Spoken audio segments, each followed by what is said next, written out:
எனது அன்பின் மாலை வணக்கம். இன்றைய பதிவில் நான் சொல்ல போகிற விஷயம் என்ன அப்படின்னா, ஆன்மீகத்தில் ஈடுபட்டிருந்தால் மட்டும், சாமி கும்பிட்டுக்கிட்டு இருந்தால் மட்டும் கடவுள் எல்லாத்தையும் கொடுத்துருவாரா, அல்லது நமக்குள்ள சண்டை நடந்தால் அவங்களுக்கு தண்டனை எப்படி குறைச்சி கொடுப்பாரு, அவங்களுக்கு மட்டும் என்ன சலுகை கிடைத்து விட போகிறது என்று பல பேர் சொல்கிறாங்க. அது அப்படி அல்ல.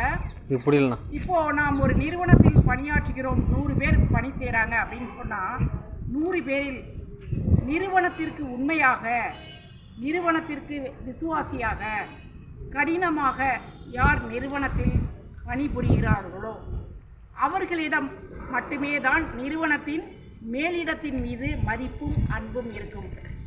அதுபோலத்தான் இறைவனிடம் யார் நெருங்குகிறார்களோ, யார் ஆன்மீகத்தில் ஈடுபடுகிறார்களோ, யார் இறை தொண்டு செய்கிறார்களோ அவர்களுக்கு மட்டுமே அதிகமான ஒரு நெருக்கம் பகவானிடம் இருக்கும் என்பதுதான் உண்மை. ஆக என்ன பெரிய சண்டை நடந்துட்டால் அவங்களுக்கு மட்டும் எல்லாம் சலுகையை கொடுத்துட போகிறாரா சாமி, நம்மளுக்கு என்ன பெரிய கெடுதல் வந்துட போகுது அப்படின்ட்டு யோசிக்கக்கூடாது.